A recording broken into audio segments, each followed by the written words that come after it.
Hey. Yes, sir. This is Mayowa-Aliu, and I'm super excited to be in front of your faces again, like I always, show up. And today is a very fantastic day. I'm super excited, to be, hosting Opeoluwa Fisayo. No, let's say Fisayo Opeoluwa Oni, Mr. Opeoluwa Oni today, and the end of his name says Oni, which is today, and I want to let you know that today is a great day already.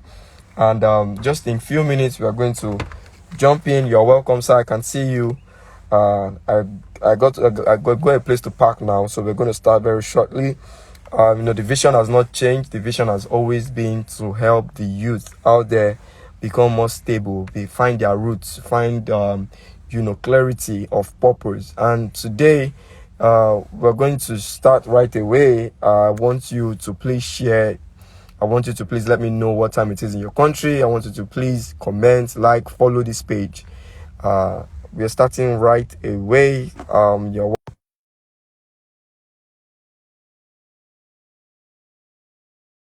Thank you for accepting to join us on this live. It's a wonderful time to share the stage with you. I'm accepting you right now. Hello, we are both in the car. Yeah, so We are both in the car. you This know, is how it well, is, huh? good evening. How are you doing? I'm okay. I'm good. It's really nice to connect with you. Sorry about Oh, that. yeah, Sorry about that. Let nice me to do be this here. properly. Nice to be. Yes, I can remember when I reached out to you the first time it didn't work properly, but now we are here, and we're going to do this right away. Um, I've been watching you for a while. It was the first time I was going to see I was going to see you was when what happened? Yeah, it was a sponsored ad, and I was like, I'm about to do this 30-day challenge, and I needed, someone in the real estate who was a guru. And of course, God brought you. God brought you at that point. I reached out to you once, and you were like, you wanted to check my page, and then you checked the page. And but today I'm going to be doing something different. Why did you accept my invite? Okay, Yes, I okay, was about to do something different today. Why did you accept my invite? okay. Good evening, everyone. I hope I'm loud. I hope Yes, I'm you clear. are I'm loud in and the car. very I clear. just have. Okay, good, good to be here. And before I answer the question, Happy Father's Day to all the fathers out there. Happy Father's Happy Day. Father's Day. Happy Father's Day to you. Happy Father's Day to all the men that are taking responsibilities, because life is all about responsibilities, basically. So, back to the question, why did I accept? So, for me, um, any young man, any young person that I meet that is doing something positive, I support. And I don't just support, I support wholeheartedly. So, that's just the basic thing for me. So, that's the reason Thank why I you. accept. So, there's Thank no you so other reason. much. So, So if you are watching this from anywhere, he has not started, but then he has started dropping the point. The point is you have to be a person of value, like you said. You have to be mm, chatting towards a good cause and not something illegal. And of course, Mr. Kweoluwa, Oni is going to be ready to support you. People will be ready to attach with people of greatness and of value. So right now we're going to dig into it. Real estate, financial literacy, financial freedom. Everybody is singing it on their lips. Everybody now wants to be trans financial. All right. It's not just about I was given birth to in a poor background or in a poor home. I didn't have a good education to further or to become who I wanted to be. But now nobody has excuse because the times we are in, it's one of the easiest times to lose money. It's one of the easiest time to win money, but then we need education. And that was why I termed it financial literacy, and its importance as it relates to real estate. So what exactly to you? Because the first, I think that was the third day or the second day, I hosted one of my guests who talked about real estate. His name is Safola Jomi on Instagram here. And then he gave me a definition for real estate as anything that you buy that can house you, that can bring more money to your pocket is, real estate investment. All right. And something that can appreciate real estate. So to you, what's the definition, your statutory definition for real estate? Okay. So there are different ways to look at real estate, and because there are different ways to look at real estate, and people have different definitions for real estate. So for me, I'm big on cash flow. Um, so for me, real estate, I look at it from the angle of cash flow and wealth creation, basically. So, however, if you look at real estate is basically anything that is on land, below land, and above land. So that's basically the on land, below land, and above land. So that's basically real estate anyway. So in terms of owning a piece of property and all of those things. So for me, real estate is not a status symbol. However, it is a vehicle of wealth creation. It's not a status symbol because in Africa we see real estate more as an achievement, as a status symbol. I'm now a graduate. I am now married. The next thing is for me to get a piece of land. Let me do foundation, or let me, we see it more as okay. It's one of the things I need to achieve. But the more you know, I'm so excited that I want to talk about financial knowledge today and financial literacy. So the more you know, the better the kind of decision that you take, and the more, and it helps you to shape the perspective. And there's a how you see a thing, and there is what you are seeing. You see, perception. What are you seeing, and how are you seeing it? All those two parameters are very, very important, especially when we are talking about financial literacy and knowledge. So it's always, things are not necessarily black and white. Yes. So for you, you might be seeing a 9, and for me, I might be seeing a 6. We are both right. It's just where we are seeing it from. Is our perspective that is different. So for me, I can be seeing half cup. For you, half empty, a cup that is half empty. For you, you can be seeing a cup that is half full. It depends on the viewpoint and where we are seeing it from. So for me, real estate is a vehicle of wealth creation, and it has to create wealth for you. Thank you very much. Thank you very much. So before we go further, can you give us a little bit of background? Tell us your story. What did you try before? Of course, you didn't go to school to study real estate. You probably did nursing, engineering. Those are the courses they have. Probably you did something in the political zone or something like that. What did you try? How was the background for you transitioning into this section? Oh, wow! Interestingly, growing up, I had a number of my siblings, my brothers that studied computer science. So I wanted to study computer science. Because that was like the in thing. It's either you're a doctor, an accountant, a lawyer, or computer science, and all of those things. And because of the opportunities that were ahead, but it wasn't, and the way we raise children in Africa too, sometimes your opinion don't really count. It's what your parents or your guidance really want for you that you go for. So it wasn't really there, but I tried my best. So I never got accounting. I never got computer science. So eventually I studied mathematics and statistics. So but today I'm ending up in real estate and wealth creation and all of those things. So and the funniest thing is that the trajectory of life will take you different places and all of that. And one of the things trajectory of life taken me to, one of the places that taken me to is that at some point, even as a graduate of mathematics and statistics, I had to start an ICANN course. This ICANN exam stuff. I had to start, and I was passing. But in life, you try a lot of things. Out of ignorance, out of knowledge, out of advice, you just keep trying, and eventually you see what works. So that's basically has been my story. I've tried quite a number of things. I've stuck with what worked, And today, let me say, I'm enjoying what works for me anyway. So, All right. so my background is basically mathematics and statistics. Okay. All right then. Fantastic. For me, I was an engineer before I started moving into business and business development. So Okay. I can really relate with what you're saying. I'd gone very Yeah, far, yeah. and we have so many people out there. They've gone very Mm-hmm. far with whatever they are doing, and they find out that they are not getting satisfied, that satisfaction Yeah, they need. And yeah. then they begin to go into business, and they become Mm-hmm. billionaires, and they are so happy. The whole Mm-hmm. thing is you shouldn't have started with going to school then. You should have started with self-education. You should have followed your passion from the Yeah. beginning.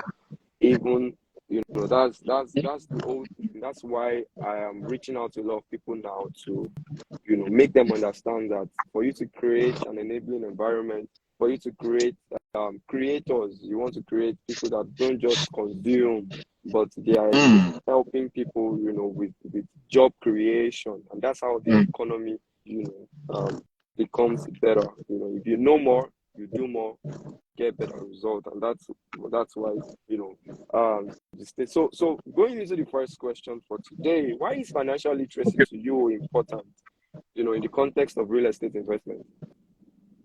Okay. Financial literacy is key.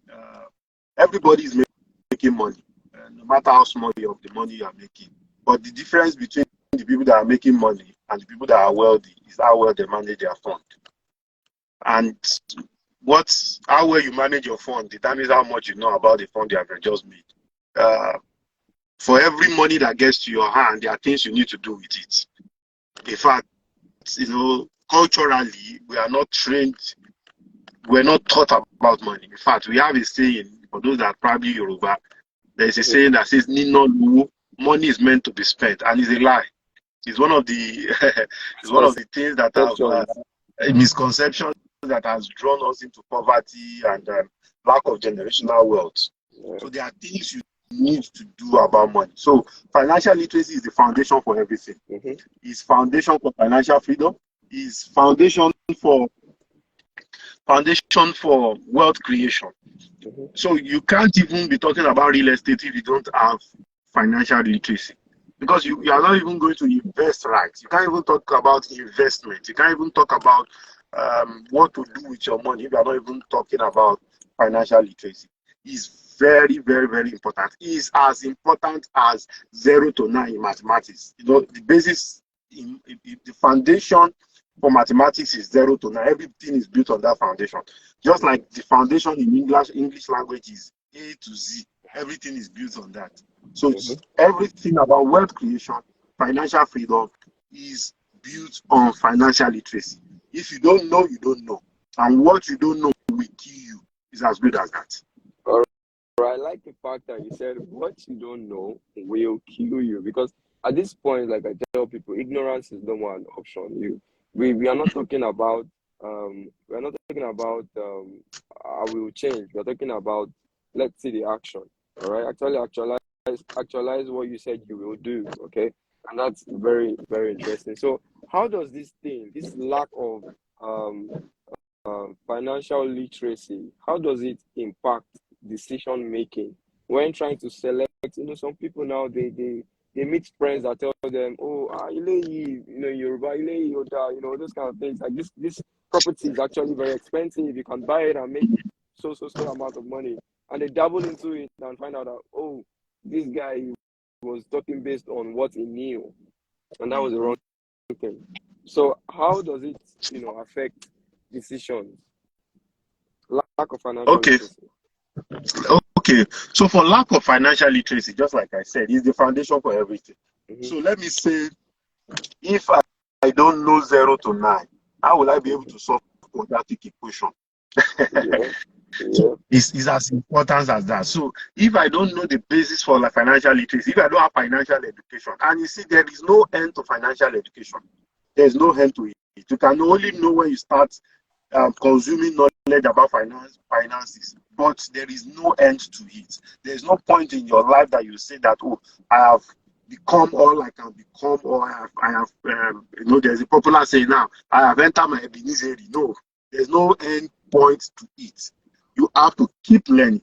And the more you know, you see, in fact, I'm a Christian. The Bible talks about making money. It said, any fool can make money. The book of Proverbs. Yes, I think, yes. So any fool can stumble into wealth. But when the fund come, what do you do with it? So do you spend it? The wise man said, when money comes to you, there are three things you do with it. You spend some, you save some, and you sow some. In fact, the hierarchy in which you do this is even important. You don't spend first, you save first. You don't you don't spend first. After saving, you sow, then you spend. It is what is left that you spend.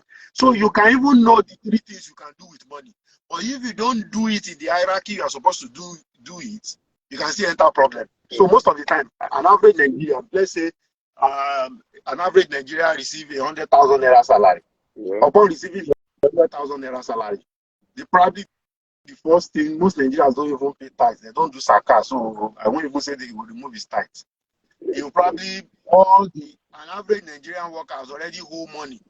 He's owing one app loan, he has borrowed money from brother, does a lot of stuff like that. So you remove all the debts. It's the spirit of Nigeria. I know Nigeria too is owing. When we make money, we pay all our debtors. So he removes all the debt. So he's not even saving. He's not saving first. He's not investing first. It is from the money you have saved that you'll be able to invest. So he spent, in fact, the Bible said a fool spended it all. A fool what? Spended it all. So most of the time, all that we do is just to spend. And you don't need a special education to know how to spend. Spending by default. Spending is by default. You don't need special knowledge. You don't need special lecture. You just spending is by default. So you need to know, okay, even if I'm saving, is saving my money in bank the right thing? Or should I put it, what are even the ways, where are the places I can put my money? What are the money instruments that are available to me? You need to know what are the vehicles or wealth creations that are available to me. You need to know what are the investments instruments that are available to me. You need to know what is inflation. How does it impact the money, the cash at hand? All these are basic things. These basic things. Nigerians now are poorer by default. If what you are making now is what you are making a year ago, you are poorer. If what you are making, I don't care how much you are making, even if it's 10 million naira a month you were making a year ago, you are making, now you are poorer. Even if it's 10 million naira you are making 2 years ago, in fact, you are poorer on a 2 level. Reason is this: the more your income is not increasing, your income remains stagnant, you are what? Poorer. You are growing poorer.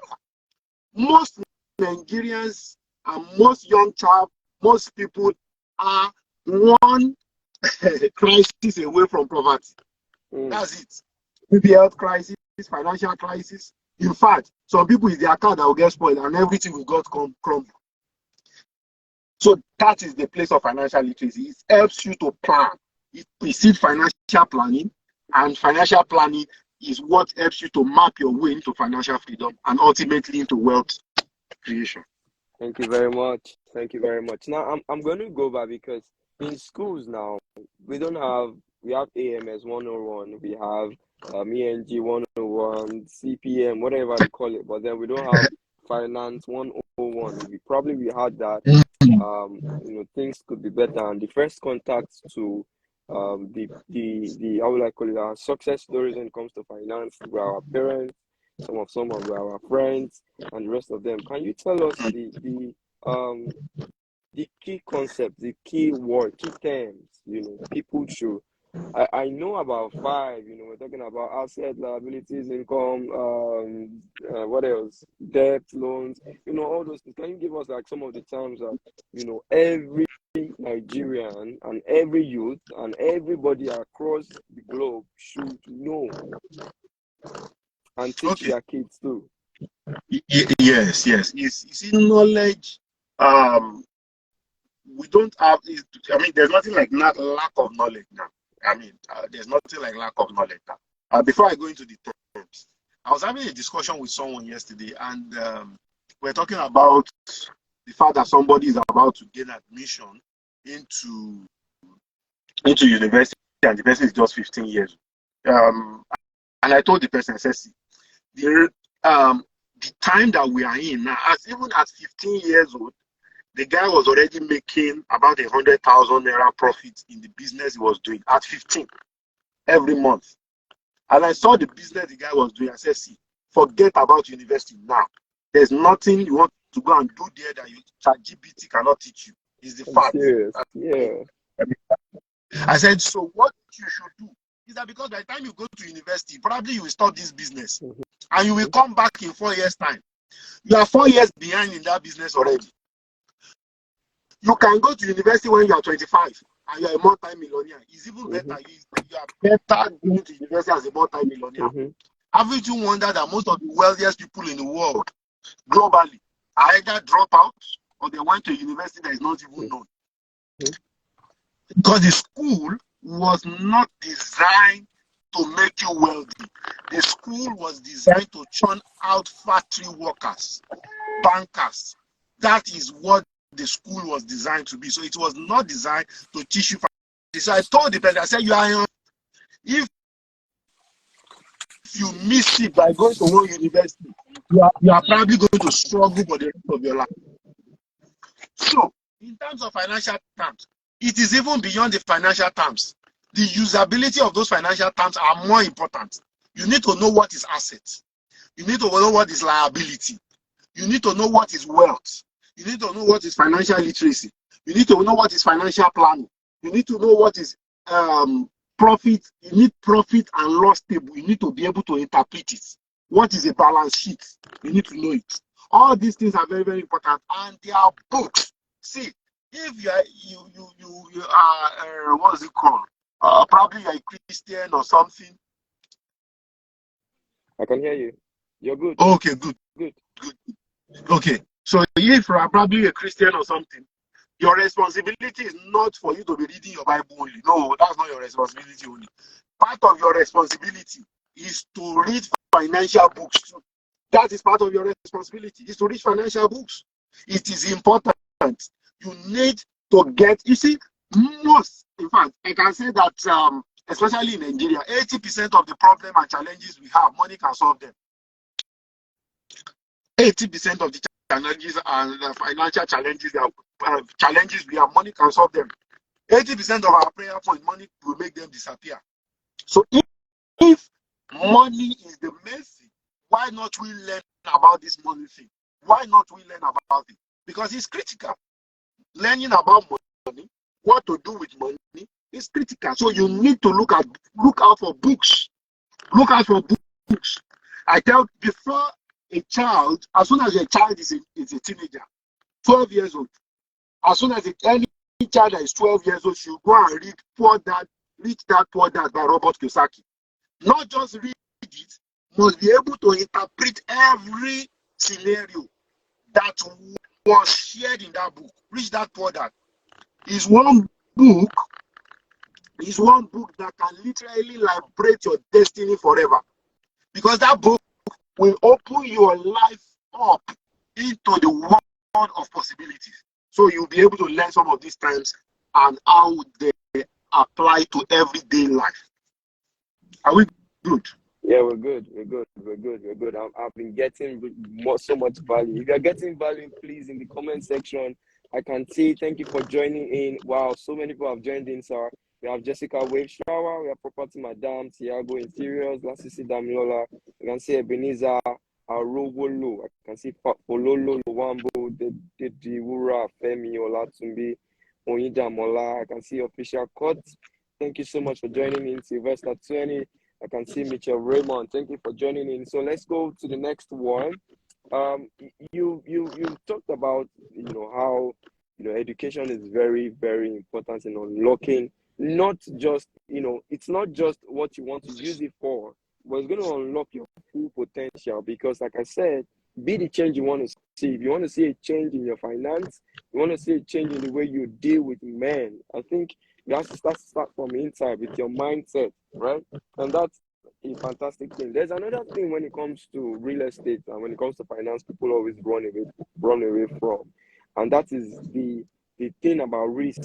And can you help me break it down? How financial literacy can help people with that fear of risk, of taking risk? Because the thing is either you are taking risk or you are dying. It's either you are living or you are struggling. Exactly. Why not? You Why are not? right. Yeah. Yes. You are Yes. right. You are right. You are right. You see, um, life is all about risk taking. In fact, being alive is a risk. Yes, it's a risk. Everything, anytime you wake up, anytime uh, anything you are doing, there's always an element of risk in it.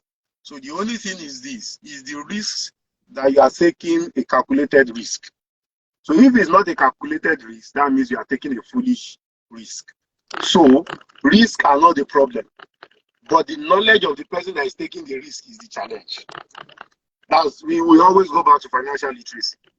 So when you are taking a risk, you should be able to know that, okay, this risk that I'm taking is what is the cost benefit for me.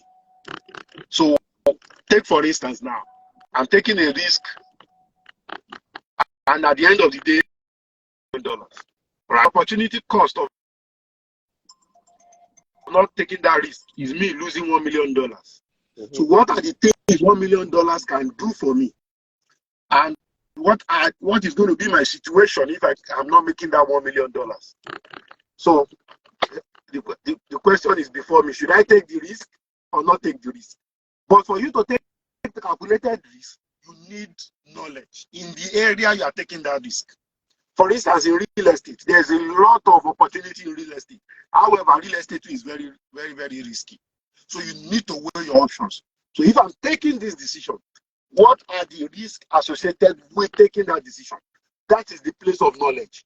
You need to analyze the risks that are associated with taking that decision, and you need to analyze how do you intend to mitigate against those risks. How do you intend to mitigate it? For instance, if you are doing a building, one of the risks is that it's possible that the building will collapse. I mean, we've seen buildings collapse in Lagos and in some part of Nigeria too. So that is a risk. So how can I mitigate against that risk? It's possible that government will come and steal my building. That is a risk. How can I mitigate against that risk? So life is risk. Life is risky. You are driving a car. Driving a car is risky. That's why there's brake and steering. So everything we do is risky. You can't even remove risk from life. If there's no risk, there's no life.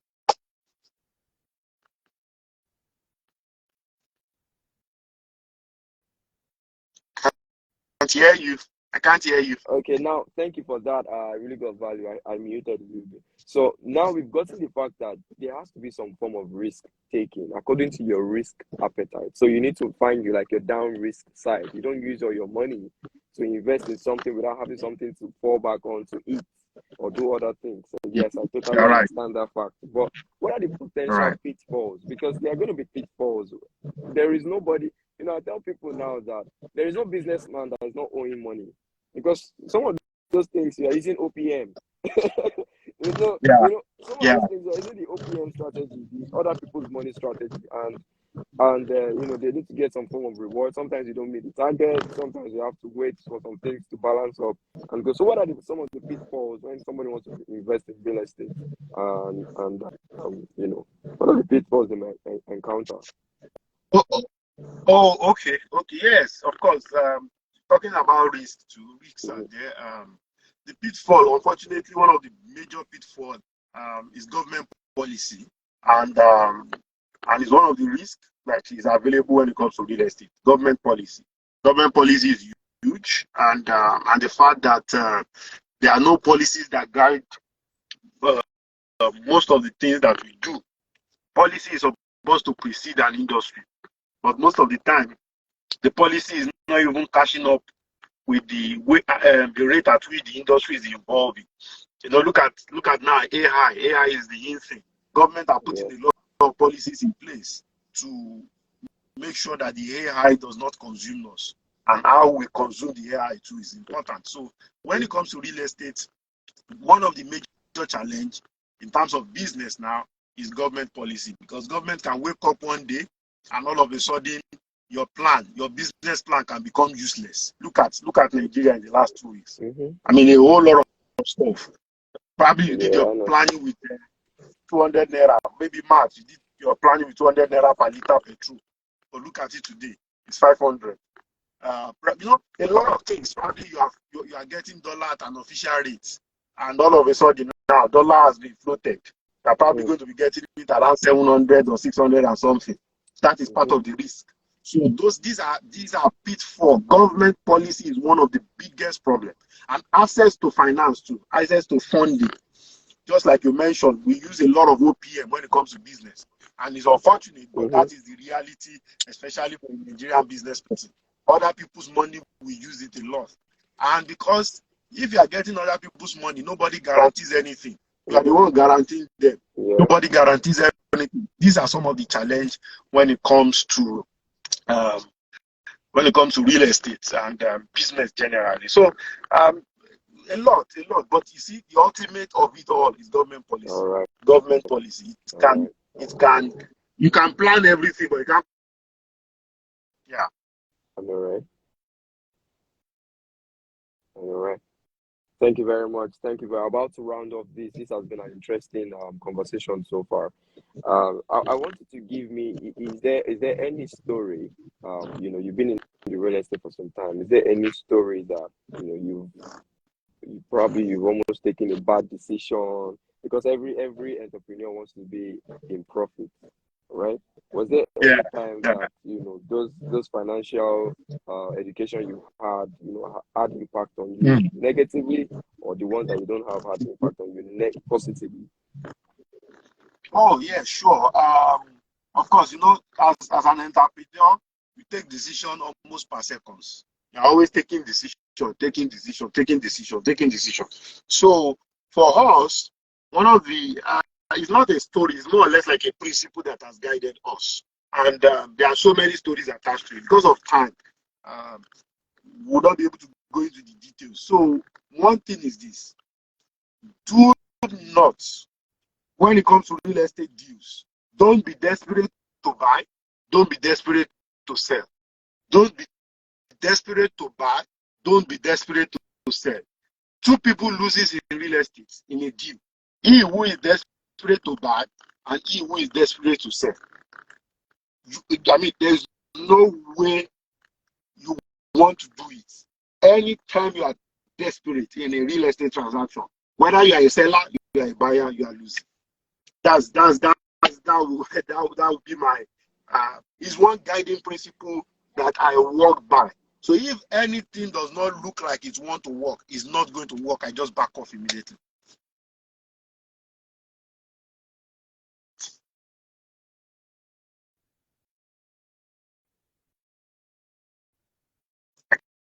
Can't hear you. I understand. A call was trying to get into my phone. Oh, okay. Can you hear me? Yes, all right, yeah, so loud. you've explained everything, and what are some of the things that you are about around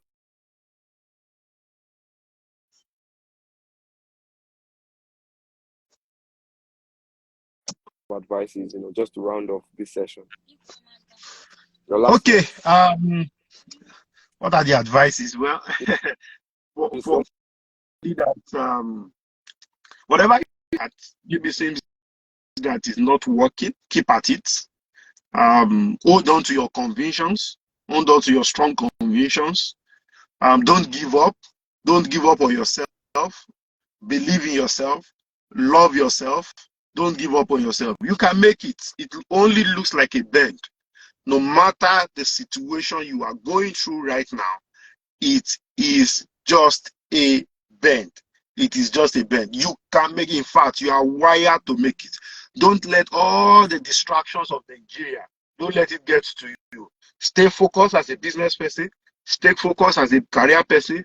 Stay focused as a student. Whoever you are going to be listening to this. Just stay focused. You are going to make it. That same thing that looks like a mountain. One day you will look back and you'll be sharing your story like this. Thank you so much, Mr. Opeoluwa Oni. Like I started from the beginning, I said it is Oni. Today is a great day. Thank you for joining us. I'm super excited. I look forward to having even more sessions with you for the youth to listen to you and become a much better individual. Thank you so much. See you next time. Bye. Thank you. Bye. Bye. Thank you so much. Bye. Really appreciate it. Yeah. Happy Father's Day. Same to you. Yeah.